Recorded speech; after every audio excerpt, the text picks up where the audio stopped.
수년 전에 천호동에서 장례식이 있어서 저희 아내와 함께 참여한 적이 있습니다. 천호동 구석구석을 잘 알지 못하기 때문에 내비를 켜고 갔는데 법원에서 출발해서 서울 들어가는 입구까지는 잘 갔어요. 근데 막상 천호동에 진입했을 때 그 진입하는 과정이 굉장히 복잡하더라고요. 한 15m, 20m 가다가 우회전, 또 한 몇십 m 가다 좌회전, 또 한 바퀴 삥 돌고 정신을 집중했습니다. 한 번이라도 경로를 이탈하면 엉뚱한 대로 한참 돌아야 하기 때문에 집중해서 내비가 시키는 대로 잘해서 다행히도 무사히 그 골목골목 돌아 장례식장에 도착을 했습니다. 무사히 함께 위로하고 그리고 집으로 돌아온 적이 있습니다. 우리는 지금 하나님 나라 안에 들어와 있습니다. 예수 그리스도를 통해서 우리는 죽어서 가는 내세 천국 그것뿐만 아니라 현재적으로 하나님이 다스리고 계시는 현재적 하나님 나라에 들어와 있는 것이 우리 그리스도인의 실상이죠. 하지만 우리는 종종 경로를 이탈하게 됩니다. 그것은 여러 가지로 설명하지 않아도 내가 경로를 이미 이탈한 것을 내 안에 근심이 쌓이고 불안이 느껴질 때, 화가 나고 분노하고 조급해질 때 여러 현상들을 통해서 부인할 수 없을 만큼 나는 지금 하나님이 허락하신 현재적 하나님 나라 안에서 경로를 이탈했다라는 사실을 스스로 인정할 수밖에 없게 됩니다. 그러면 다시 경로를 제대로 파악하고 그 안으로 들어와야만 하지요. 하나님이 주신 오늘 시편 139편은 바로 시인 다윗을 통해서 온전한 믿음의 경로를 나타내주고 있습니다.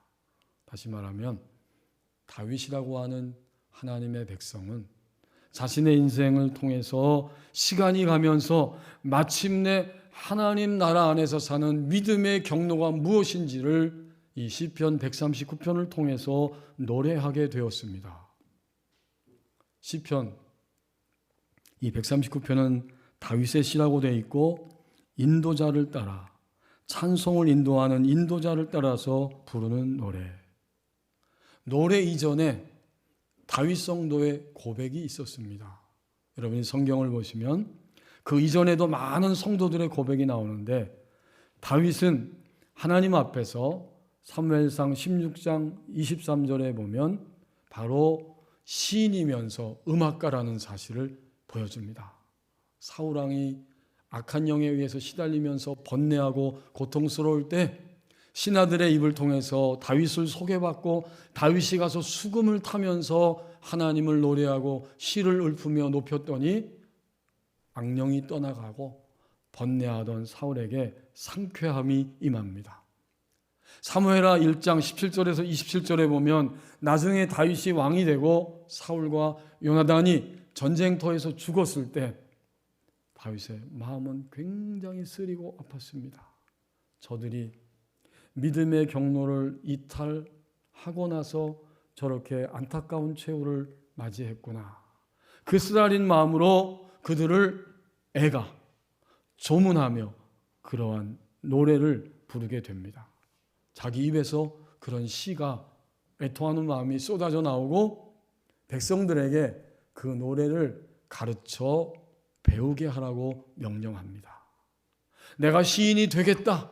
시인이 되어서 하나님을 찬양하겠다가 아니라 하나님을 찬양하는 중심이 그 속에 있을 때 그 입에서 시가 나오고 선포가 나오고 그것이 가락이 붙은 노래가 되어서 성전 예배가 되면서 성전에서 그것이 사용되고 오늘날 우리에게 나타나게 되었습니다.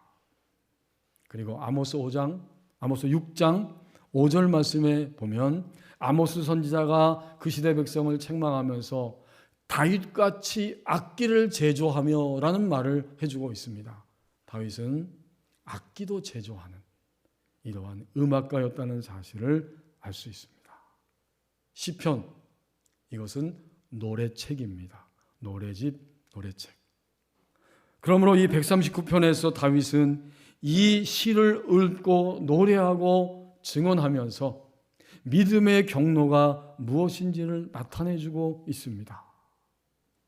1절에서 18절 말씀까지 한 부분을 먼저 보시면 다윗은 자신이 하나님을 계속적으로 알아가는 과정을 노래하고 있습니다. 하나님은 이러이러한 분입니다. 알아가는 과정을 넘어서서 이제는 알아보는 과정을 그는 그 과정으로 진입하게 되었습니다. 여러분, 차이가 있죠?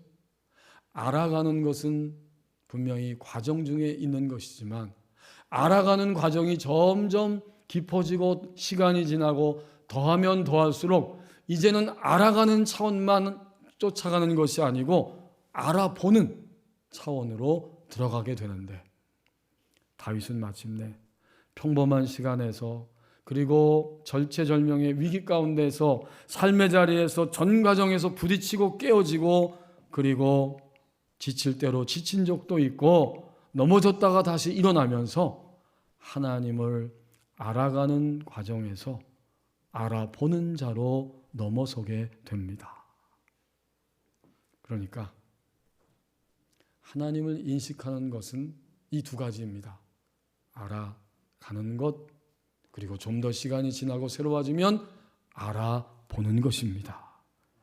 그러니까 온전한 믿음의 세계는 이렇게 끊임없이 하나님을 인식하는 과정입니다. 이것을 18절까지 쭉 이야기해 주면서 다윗은 어떤 분으로 하나님을 알아보았는가? 먼저 1절에서 6절을 끊어서 보면 다윗은 전지하신 하나님을 알아보았습니다. 하나님의 전지성이죠. 그러므로 1절에서 여호와께서 나를 살펴보셨으므로, 여호와께서 나를 철저히 검증하셨으므로, 이런 뜻이에요. 나를 아시나이다. 그 다음 2절, 3절 계속 4절까지도 알고 계신다, 알고 계신다 하는 이야기를 끊임없이 반복해요. 얼마나 구체적으로 아시냐면 2절에 내가 앉고 일어섬을 아십니다. 아는 것, 앉는다 하는 것은 지금 집에 들어와서 앉은 거예요. 일어섰다고 하는 것은 출근해서 나간 것입니다. 오늘 현대적으로 이 의미예요. 개인 생활과 사회 생활을 알고 계십니다. 멀리서도 이미 나의 생각이 무엇인지를 밝히 알고 계십니다. 3절도 같은 표현이에요. 나의 모든 길, 이건 공적 생활이에요. 나갔어요, 일하러. 그리고 다시 퇴근해서 어떻게 했어요? 집에 들어와서 내가 눕는 것을 살펴보셨으므로 나의 모든 행위를 익히 알고 계십니다. 4절은 내가 입술로 말하는데 말하기도 전에 하나님은 이미 발설하기도 전에 다 알고 계십니다. 지금 이렇게 하나님의 전지성을, 모든 것을 다 철저히 온전히 알고 계신다는 하나님의 전지성을 이렇게 지금 증언하고 있는 거예요. 그래서 하나님의 전지성 앞에서 5절과 6절을 다윗은 고백하고 있죠. 주께서 나의 앞뒤를 둘러싸시고 내게 안수하셨나이다. 안수, 여러분 이해가 되죠? 하나님이 안수하신 거예요, 다윗에게. 근데 이 안수는 두 가지 의미입니다.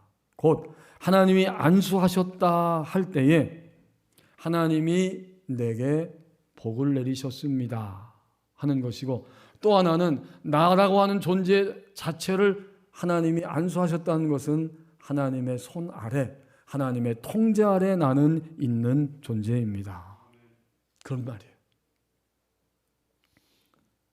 그렇게 고백하고 나니까, 그렇게 알아보고 나니까 6절에서 사람인 나 다윗은 전적으로 하나님에 의해서 완전히 파악되지만 하나님은 인간 나 다윗에게 있어서는 여전히 철저히 가려진 존재입니다. 그 말이 6절이죠. 이 지식이 내게 너무 기이하니 높아서 내가 능히 미치지 못합니다. 나는 온전히 하나님께 개방되고 알려진 존재이지만 나는 하나님을 알아도 알아보아도 온전히 알 수는 없습니다. 이게 뭐예요? 하나님의 전지하심, 전지성입니다. 철저히 모든 생활을 총체적으로 다 알고 계시는 전지하신 하나님. 이렇게 하나님을 알아보았어요. 그다음 두 번째 부분에서 7절에서 12절 말씀은 다윗이 하나님을 어떻게 알아보았는가? 어디든지 항상 계시는, 다시 말하면 편재하시는 하나님. 항상 두루 퍼져 있기 때문에 무소부재하신, 계시지 않은 곳이 없으신 하나님. 이것을 그는 알아보았습니다. 그래서 7절에 그런 하나님을 어떻게 고백합니까? 내가 주의 영을 떠나 어디로 가며 주의 앞에서 어디로 피하리이까? 달아날 수 없어요. 하나님은 영이시죠. 사도 요한이 고백하고 있는 것처럼 요한복음 4장 24절에서 하나님은 영이시니 예배하는 자가 영과 진리로, 영즉 진리로 예배할지니라 그랬어요. 하나님은 영이시기 때문에 내가 어느 곳으로 가든지 항상 동시적으로 거기에 함께 계시고 계시지 않은 곳이 없습니다. 피할 수 없고 달아날 수 없습니다. 그리고 점점 더 분명하게 말하죠. 8절 말씀에 내가 하늘에 올라갈지라도 거기 계시고 가장 인간이 생각하는 높은 곳으로 갈지라도 거기 계시고 인간이 생각하는 스올 가장 밑바닥 땅속에 내 자리를 펼지라도 거기 계십니다. 수직적으로 위와 아래 어떤 곳에 있을지라도 하나님은 거기 계신다, 거기 계신다라고 하나님의 편지하심을 표현하고 9절에는 새벽 날개를 치며 바다 끝에 가서 거주할지라도, 새벽 날개, 동이 터오는 동쪽, 가장 먼 동쪽 지평선, 바다 끝, 이건 지중해를 말하는 거죠. 해가 지는 저 서쪽 수평선, 거기 갈지라도 하나님의 편지하심을 이번에는 수평적으로 표현하고 있어요. 어디든지 거기에도 하나님이 계십니다. 그러면서 이제 10절 말씀에서 계속 이야기합니다. 거기서 동쪽, 서쪽 어떤 끝, 극단적인 데 가서 거주할지라도 주님의 손이 나를 인도하시며 주의 오른손이 나를 붙드시리이다. 그는 현재 흑암 속에 있어요. 11절에 내가 혹시 말하기를 흑암이 반드시 나를 덮고 나를 두른 빛은 밤이 될 것이다. 이제 내가 이런 흑암 속에 있으니 나는 밤속으로 떨어질 수밖에 없다. 그런데 12절에 주에게 있어서는 흑암도 숨기지 못합니다. 밤도 낮도 같이 비추이고 주에게는 흑암과 빛이 똑같습니다. 이렇게 하나님의 편재하심을 그는 알아보고 있어요. 마지막 세 번째 지식이 나오는데 13절에서 18절이죠. 그는 하나님을 창조주 하나님으로 알아보고 있습니다. 온 우주 만물을 창조하셨죠. 우리 지구가 속해 있는 은하계, 그 다음 은하계가 안드로메다 은하계라고 하는데 그 거리가 얼마냐면 빛의 속도로 250광년이 걸린다고 합니다. 근데 우주는 그게 다가 아니잖아요. 우주는 엄청 넓어서 셀 수도 없어요. 얼마나 넓은지. 그 엄청나게 넓은 알 수 없는 우주 가운데 이 우주를 만드신 하나님이 계시고 창조주가 계시고 특별히 다윗은 오늘 본문에서 나라고 하는 존재, 나를 창조하신 하나님에 대해서 고백하며 노래하고 있습니다. 13절부터 이제 창조주 하나님이죠. 주께서 내 내장을 지으시며, 이 내장은 콩팥이란 말인데 구약 성경에서 이 콩팥은 인간의 감정과 정서를 의미하여 감정과 정서를 지닌 인간, 그런 인간으로 나를 만드셔서 모태에서 나를 만드셨습니다. 또 이렇게 표현하죠. 모태에서 만들었다는 이야기, 나를 옷감을 짜듯이 섬세하게 짜고 직조하고 형성해 주셨습니다. 그것이 얼마나 놀라운지 14절에 내가 주께 감사함은 나를 지으심이 심히 기묘하심이라. 먼저 개역성경에서는 신묘막측하다 이렇게 표현했어요. 같은 표현인데 이 말은 두려움을 자아낼 만한 놀라운 일입니다. 창조주 하나님을 알아보니까 두려움을 자아낼 만한 놀라운 일입니다. 자기의 신체와 자기의 영혼 몸을 쳐다보면서 그렇게 지금 고백하고 있는 거예요. 15절에 보면 내가 은밀한 데 지음받고 땅의 깊은 곳에서 기이하게 지음받고 있을 때에 나의 형체가 주 앞에 숨기지 못하였나이다. 이 나의 형체는 뼈를 의미합니다. 뼈들. 시인답죠? 뼈들이 막 형성되는 거예요. 뼈들이. 그때도 주님 보고 계셨고 16절 말씀. 이번에는 내 형질이 이루어지기 전에. 그렇죠. 형질은 태아. 드디어 형체가 만들어지고 형질이라는 어머니 뱃속에 태아가 막 형성된 것이 형질임, 태아입니다. 그런데 하나님은 그렇게 내가 형질이 이루어져 하나의 생명체로 어머니 모태에서 이루어지기도 전에 주님의 눈이 보고 계셨고 나를 위하여 정한 날이 하루도 되기 전에 주의 책에 다 기록이 되었나이다. 놀랍습니다. 우리가 모태에서 형질이 이루어져 태아가 되기도 전에 하나님은 우리의 수명을 이미 정하셨어요. 우리가 태어나기도 전에 형질이 만들어지기도 전에 아무개가 21세기에 태어나서 21세기까지만 살다가 나에게 돌아올 것이다. 책에 다 기록해 놨다는 거예요. 지금 창조주 하나님을 이렇게 알아보고 있습니다.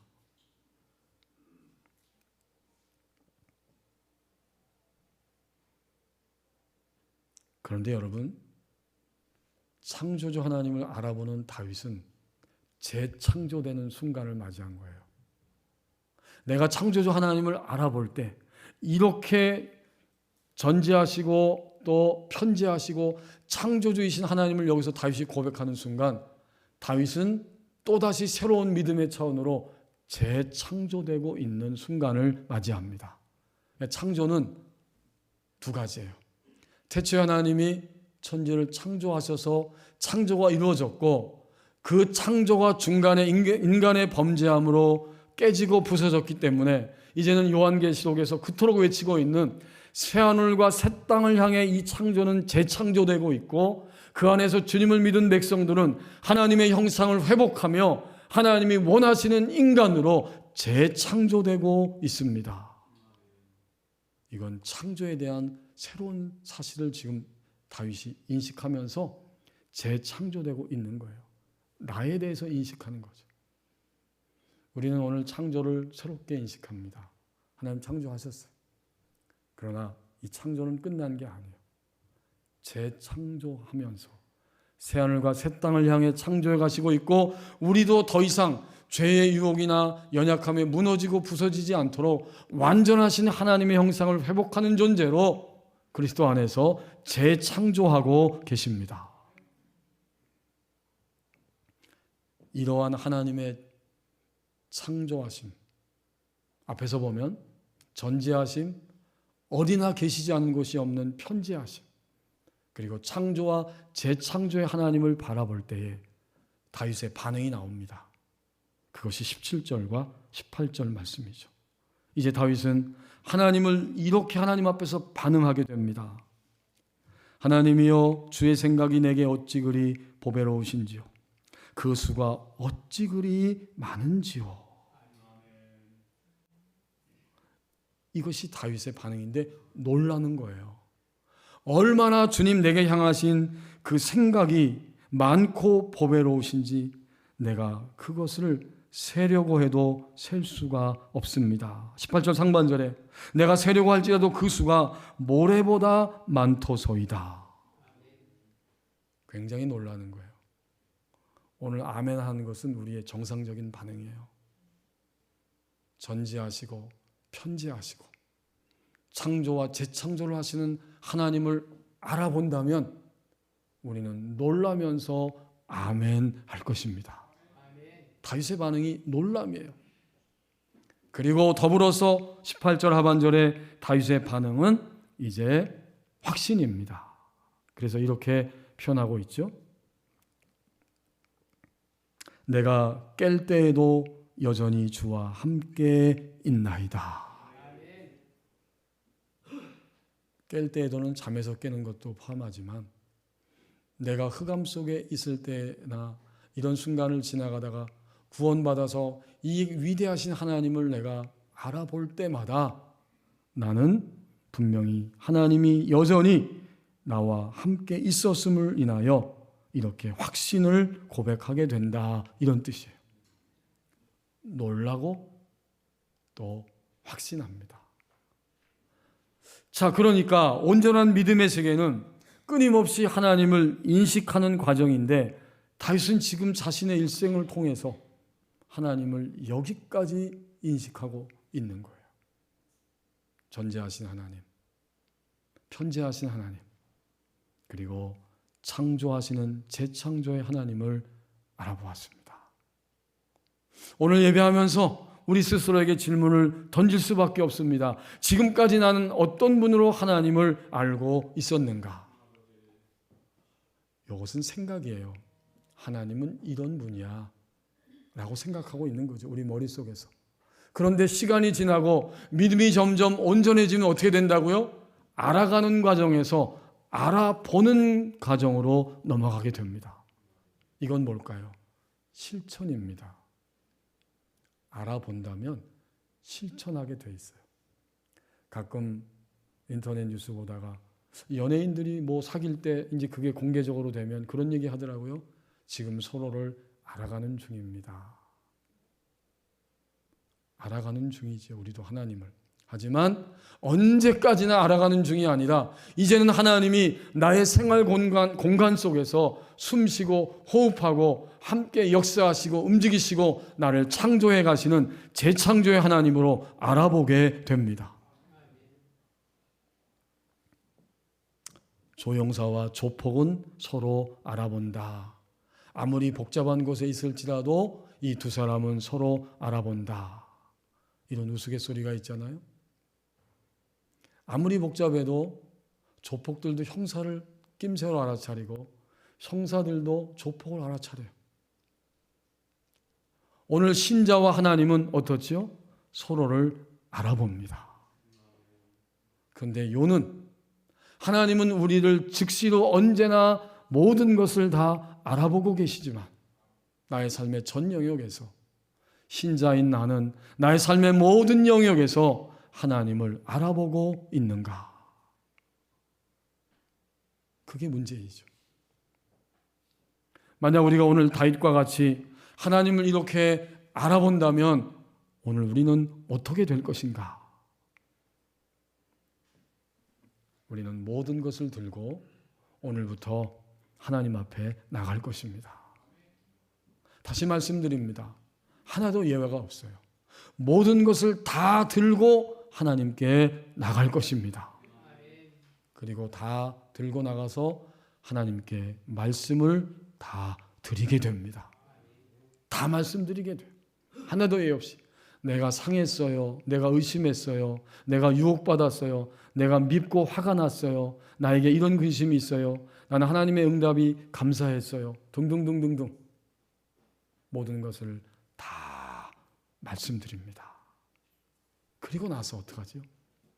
하나님이 그 말씀을 다 들으시고 내게 주시는 말씀을 듣고자 합니다. 여러분 굉장히 쉽지요? 단순하고? 본래 믿음의 세계는 이런 거예요. 다 듣고자 하는 거예요. 그러면 하나님을 알아보는 성도이기 때문에 하나님이 다 말씀드린 성도에게 하나님은 다 말씀해 주십니다. 그럼 우린 다 듣는 거예요. 마지막 단계는 뭐죠? 다 들었다면, 다 들었기 때문에 이제는 주님을 따르고자 합니다. 이건 굉장히 자연스러운 순서예요. 하나님을 알아본다면 이 순서는 굉장히 자연스럽습니다.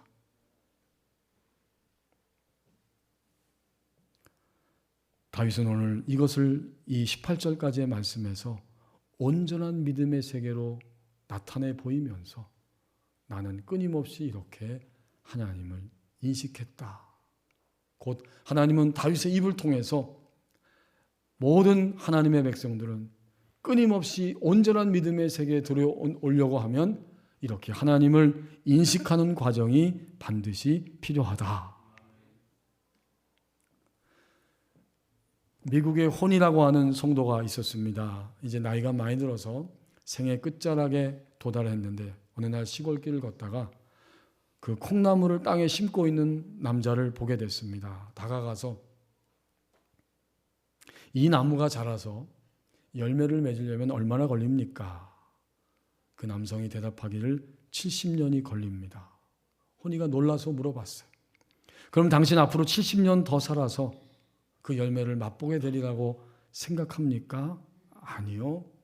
아마 그럴 수도 있겠죠. 하지만 제가 세상에 그럴 수는 없겠죠. 하지만 제가 세상에 태어났을 때 우리 집 앞에는 할머니와 할아버지가 심은 콩나무들이 많이 있었습니다. 그분들이 저를 위해서 이 나무를 심으셨듯이 저도 우리 아이들과 손자와 손녀를 위해 이 나무들을 심는 것입니다. 그러면 언젠가 그들이 나무 열매를 먹을 수가 있을 테니까요.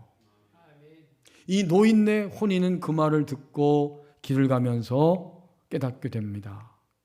내가 하나님 앞에 기도하는 것의 개념이 바뀌어야 되는 것이구나 라는 것을 깨달았어요. 그렇구나. 기도는 곧 심는 일이다. 각자가 그 기도할 때에 각각의 기도는 마치 땅에 작물을 심는 것과 같다.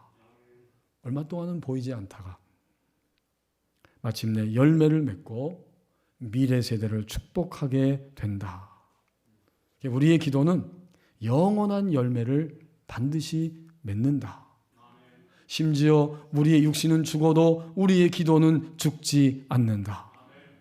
모든 기도는 생명력, 즉 영원한 자체 생명력을 가지고 있다. 혼이의 기도의 개념이 그 순간에 확 바뀌게 되었다고 고백하고 있습니다. 저는 이 글을 읽었을 때 새롭게 깨닫게 됩니다. 기도에 대한 생각이 만약 어떤 성도가 기도에 대한 생각이 바뀌었다고 하면 뭘까요?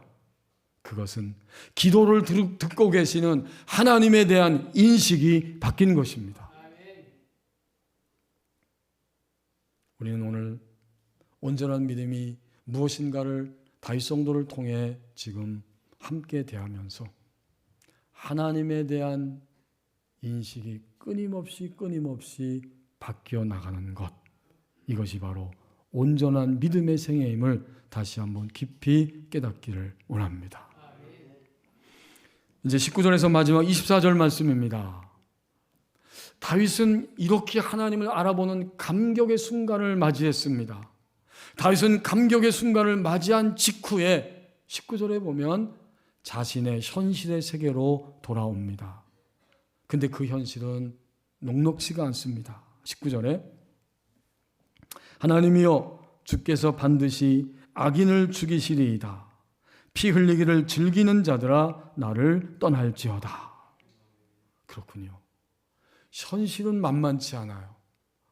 자신을 죽이려고 하는 악인들, 또 하나님을 대적하고 있는 악인들로 둘러싸여 있습니다.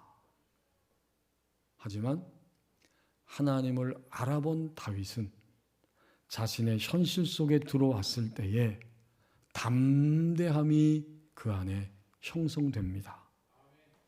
그래서 여러분 19절 하반절에서 이렇게 선포하죠. 악인들, 피를 흘리기를 즐기는 자들아 나를 떠날지어다. 현실을 보면 악인들이 득세하고 있어요. 또 현실을 보면 내가 억울하고 답답하고 근심할 수밖에 없는 것들이 나를 둘러 진치고 있습니다. 나는 하나님을 인식하면서 정상적으로 지금 가고 있는데 환경은 점점 어려운 일들이 생겨날 수도 있고 다윗 경우에도 그런 일을 지금 맞닥뜨리고 있었던 것입니다. 그들은 20절, 21절, 22절에서 반복하는 것처럼 다윗을 대적하는 것뿐만 아니라 하나님을 대적하고 있어요. 그들이 주를 대하여 악하게 말합니다. 주의 원수들이 주의 이름으로 헛되인 말을 맹세하고 있습니다. 21절 여호와여 내가 주를 미워하는 자들을 미워하지 아니하오며 주를 치러 일어나는 자들을 미워하지 아니하니까. 주님에게 대적은 나에게도 대적입니다. 이런 뜻이잖아요. 그런 대적 앞에서 다윗은 조금도 주눅들거나 뒤로 물러가지 않고 나를 떠날지어다. 이 담대함이 어디서 생긴 것입니까? 하나님을 알아보고 알아볼 때에 담대함이라고 하는 하나님의 선물이 다윗 안에, 우리 안에 입혀져 가기 시작합니다. 우리 인생 살면서 두려울 수밖에 없는 일들이 지금도 있죠. 현재 있어요. 제 안에도, 우리 교우들의 삶 속에도 항상 있어요. 우리 나라를 보아도 장로님이 기도하신 것처럼 정말 염려할 수밖에 없는 일들이 오늘 나라의 현실입니다. 그런데 하나님을 알아보는 순간마다 그 안에 담대함이 입혀지게 됩니다. 다윗은 구약시대 백성이기 때문에 하나님을 알아보고 담대하게 선포했고, 예수님을 통해서 새로운 언약관계에 들어온 우리들은 하나님을 알아볼 때 예수 그리스도의 이름으로 선포하며 명령하게 됩니다. 이게 담대함이에요. 그 다음 23절 마지막 부분 24절 말씀해 보니까 하나님을 알아본 직후에 다윗의 속에는 정결함의 생각과 갈망과 정결함의 능력이 입혀지고 있습니다. 억울하고 악인들이 있고 피 흘리기를 즐겨하는 자들로 둘러싸여 있는 이 현실이지만 다윗은 정결합니다. 23절에 하나님이여 나를 살피사 내 마음 아십시오. 나를 시험하사 내 뜻을 아옵소서. 하나님 앞에서 자기의 정결함을 간구하고 사모하고 그것을 선언하고 있습니다. 내게 무슨 악한 행위가 있나 보시고 나를 영원한 길로 인도하소서. 내가 가야 할 길은 정결한 길인데 그것은 영원한 길이고 하나님의 약속의 말씀이 들어있는 길이고 우리를 살리는 생명의 길입니다. 나를 그 길로만 가게 하옵소서. 이게 정결함이죠.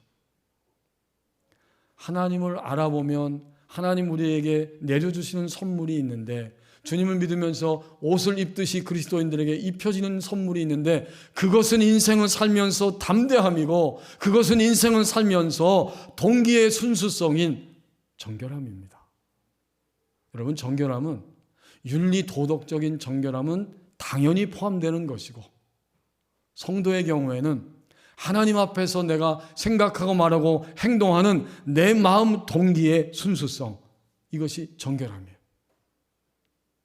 다윗은 악인들 앞에서 담대해지며 악인들 앞에서도 내 마음의 동기의 순수성, 정결함의 길을 선언하고, 그렇게 선언하고 있는 다윗은 그 순간에 두 가지 옷이 다 입혀진 거예요. 오늘 질문합니다. 오늘 이 자리에서 나에게 질문합니다. 각자에게 질문합니다. 지금까지 예수님 10수년 넘게 믿으면서 나에게는 어떤 옷이 입혀져 있는가? 주님의 몸된 교회를 섬기는 목회자인 저의 눈에도 종종 보입니다. 어떤 성도들에게는 둘 중에 하나만 입혀져 있어요. 담대함은 입혀져 있는데, 담대함이 더욱 담대해지기 위해서 정결함이 있어야 되는데 정결함이 없어요. 정결함은 있는데 담대함이 아직 없어요. 두 번째는 담대함과 정결함이라고 하는 옷이 두 가지가 다 같이 이렇게 입혀지고 있는 성도의 모습들도 분명히 있습니다. 애석하지만 아직까지도 담대함도 정결함도 전혀 입혀지지 않은 상태로 주님을 섬기고 있는 그런 교우들도 있다는 사실입니다. 담대해지면 정결함을 향해 나가게 됩니다. 정결했더니 하나님이 역사하기 때문에 점점 더 담대해지기 시작합니다. 결국 담대함과 정결함은 신자의 일생 동안 하나님으로부터 입혀지는, 하나님이 입혀주시는, 하나님을 알아보고 나서 온전한 믿음의 길을 걸어갈 때에 하나님이 입혀주시는 성도의 길에 쌍두마차와 같습니다. 예수 믿는 건 예수 그리스도로 옷을 입는 거예요. 구체적으로 그것이 바로 어떤 일이 내 지상생애 동안 일어나도 담대합니다. 어떤 순간을 맞이해도 동기가 순수하게 하나님 앞에서 나는 정결합니다. 이것이 오늘 다윗이 자신의 태어난 날부터 주님 앞에 갈 날이 멀지 않은 그런 시점쯤 됐을 때 다윗이 깨닫고 경험하고 노래하고 있는 바로 믿음의 온전한 모습입니다.